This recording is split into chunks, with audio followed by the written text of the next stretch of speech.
Bayonetta 3 has a lot to live up to. The first two games are considered some of the very finest in their genre, and after nearly 5 years of waiting since the initial announcement and a ton of online controversy leading up to release, the Umber Witch finally has a new entry on the Nintendo Switch. And I'm happy to say that despite losing her footing in a few areas, Bayonetta is back and better than ever. And I'm going to tell you why, but my job today is not going to be easy. The best things about Bayonetta 3 are the constant surprises along the way, the ones I wouldn't dream of spoiling for you in this review today. And many of the things I don't love about the game are spoilers too, so I've really got my work cut out for me here. But buckle up, my friends, because we have still got a lot to talk about.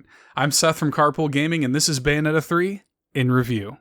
So I know many of you are probably wondering about performance, so I'm actually just going to tackle that straight away.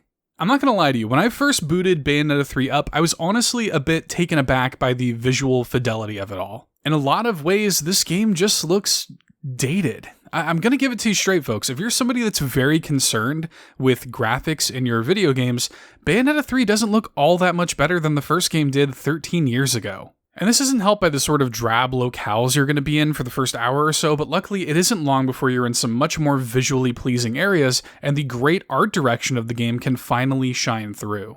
And to be absolutely fair, drawbacks in visual performance do allow for the game to run at a very steady frame rate, even when the action is at its craziest, and that's obviously something very important for this franchise, so if you're worried about that, do not be. And for me personally, my concerns with the visuals began to fade very quickly when the gameplay actually started. Oh, and I should issue a quick PSA before we get into it. Bayonetta 3 introduces Naive Angel Mode, which is a toggle that'll make the game much more PG in terms of its content. Bayonetta will now stay fully clothed in battle, and they even do some fun little things like change Rodan's cigar. But in a major oversight, the game does have some harsh language that Naive Angel Mode does not censor for whatever reason. So for the parents out there, do be aware of that if you were hoping to play Bayonetta 3 safely around your kiddos or something using this mode. You're still going to get some pretty bad language that this mode does not censor, but luckily, Naive Angel Mode doesn't change the gameplay or the combat at all. And if there's one thing that Bayonetta has always nailed, it's the fast, fluid, and fun combat at the very heart of it. It's the kind of combat system that becomes second nature, timing dodges to activate witch time instinctively, memorizing your favorite combos for different enemy types and situations, finding the weapons you like best. And while Bayonetta 3 isn't looking to reinvent the wheel in this regard, it does add one major new pillar: infernal demons. These are massive, powerful creatures that can be easily summoned with the pull of the left trigger as long as you've got the magic meter to do so, but there's a catch. You're going to be controlling these demons themselves while they're active, and while she is summoning them, Bayonetta is left totally defenseless. So it creates an interesting back and forth symbiosis. You're going to have to watch out for enemies coming to attack Bayonetta while you're controlling these infernal demons, smashing them all away. And it did take some getting used to, but it wasn't long until I was summoning my demon buddies left and right, and these are essential tools if you want to go for those pure platinum scores.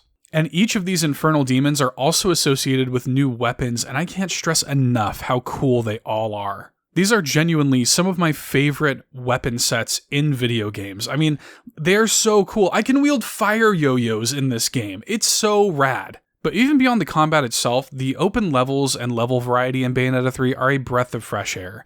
These levels are big and fun to explore and absolutely stuffed with things to distract you completionists out there.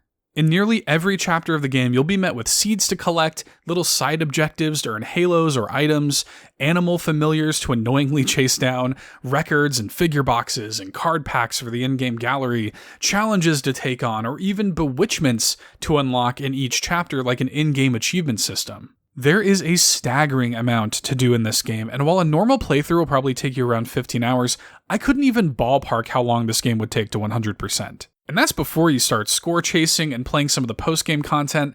There's a lot of bang for your buck here, folks. But while you've got all these rad weapons and infernal demons, and Bayonetta's tried and true combat is still amazing, these levels are larger, more expansive than ever before, you're actually not playing as Bayonetta the entire game this time. Chapters are occasionally broken up by side missions where you play as Jean, who now partakes in these little fun Mark of the Ninja meets Metal Gear Solid stealth action levels, and these provide a great change of pace. I personally really enjoyed them. But the major new character addition here, and probably the most controversial, is going to be the mysterious Viola, a fierce, rebellious, leather-clad goofball wielding a katana, and she's got a summon of her own named Cheshire.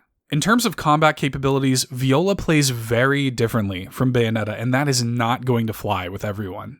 For starters, her witch time isn't activated by dodging attacks like Bayonetta's, but by parrying attacks with her katana. It's a pretty narrow window to perfectly parry the attacks and trigger Viola's witch time, and while I can appreciate the attempt to make Viola's moveset feel different from Bayonetta's, this just never clicked with me personally.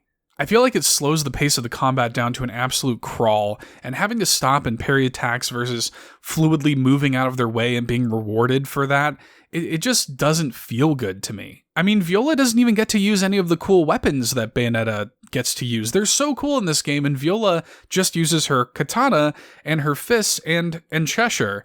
Cheshire, again, is her summon, and her summon mechanic works differently from Bayonetta's as well, because while Bayonetta controls her infernal demons, Cheshire works totally independently of Viola when you summon him. And what this does is it frees up Viola to put away her sword and start working with her fists and punching people, and that's totally fine. But that witch time parry mechanic that Viola's got, coupled with the fact that she doesn't get to use any of these cool weapons, really kind of just killed the flow of combat for me when playing as her. And while I actually enjoyed Viola as a character, she's just like a dorky, edgelord anime goofball. She's essentially the female version of Travis Touchdown from No More Heroes.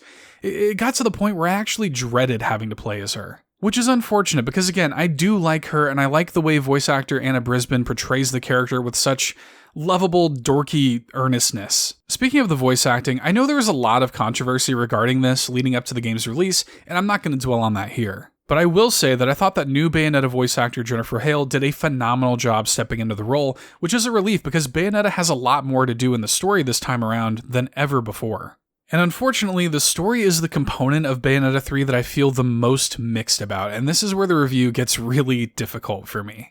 So Bayonetta 3 is a multiverse story that doesn't take itself seriously whatsoever, and this is both to its benefit and its detriment, in my opinion. The basic plot structure is there's this evil entity called Singularity that's threatening the multiverse, and it's up to Bayonetta, Jean, and Viola to venture into other alternate universes, meet up with other alternate Bayonettas, and collect a Chaos Gear from each one. These are devices that will allow the team to open a portal to the Alphaverse, where Singularity is, take Singularity down, and restore the multiverse. That's the most straightforward way I could possibly describe this plot, and I think I lost a few brain cells doing it. It feels like a self-parody and maybe even a takedown of the popularity of multiverse stories today, like the kind of stuff we're seeing in the Marvel Cinematic Universe, for example, but it's just nonsensical. And Bayonetta 3 has a ton of fun with this concept, as dumb and silly and nonsensical as it is. It revels in that. There are some unbelievable things that happen in this game that left my jaw absolutely on the floor. My favorite feeling in video games is when a game lets me see and do things that I've never seen or done before, and Bayonetta 3 provides this feeling in spades. The game throws all semblance of common sense out the window with the story. I mean, this is a non-stop, never boring thrill ride. Buckle up or get off now. Things like narrative cohesion and lore, those stayed back home. We're at the amusement park now. This is 100% committed about fun, and in many ways, Bayonetta 3 is some of the most raw fun I've had with the game all year. But with that being said, if you're somebody who has followed the Bayonetta series since the beginning, if you're somebody like me who does care about Bayonetta's lore and who does think that Bayonetta is maybe the most progressive, positive, empowering female character in modern video games, there are things in this game's story that I feel like are a massive step backwards and, in my opinion, even border on straight-up character assassination. Yes, we've thrown out all of the common sense and all of the narrative cohesion totally out the window, but I think we maybe lost something in the process. No spoilers, but the ending of this game left me feeling so cold and so disappointed that I find myself asking if I feel like all of the unabashed fun that preceded it was worth it. I'm still not sure.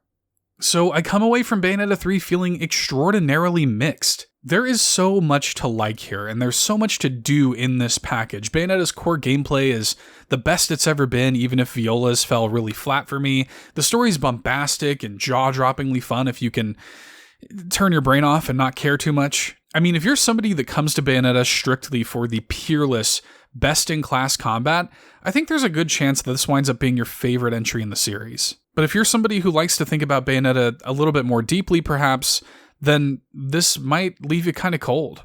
For me, at least, narratively, it didn't feel like a great conclusion to the trilogy and this character that I've really come to love. Bayonetta 3 takes some really huge swings, and I appreciate it for doing that, but for me at least, it means that some of those were a swing and a miss.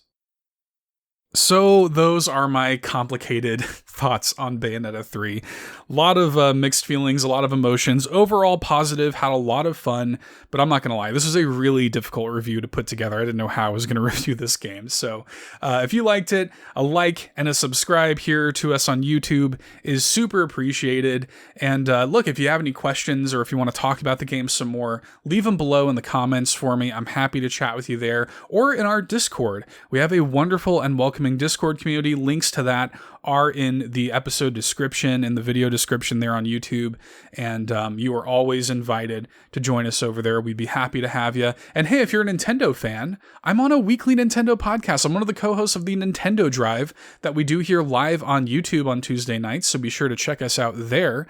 And yeah, I mean, if you want to follow us on Twitter, you can do that at Carpool Gaming. You can follow me personally on Twitter at $2 Hero. Links to that are in the description as well. And until next time, guys, I'm out. Bye.